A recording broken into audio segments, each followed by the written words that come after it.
ജീവൻ രക്ഷാ ദൗത്യത്തെ നേരവകാശികൾ തകർത്തപ്പോൾ നോക്കി നിൽക്കാനേ കഴിഞ്ഞുള്ളൂ. പ്രകൃതി നിയമം പലപ്പോഴും ക്രൂരമാണെങ്കിലും IPPL കില ക്യാമ്പസിന്റെ നിലപാട് മാനവികതയുടെ പക്ഷത്താണെന്ന് ആ ദൗത്യം അടയാളപ്പെടുത്തി.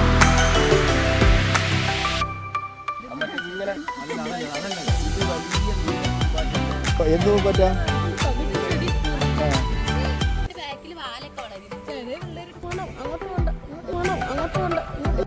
അരുമയോടെ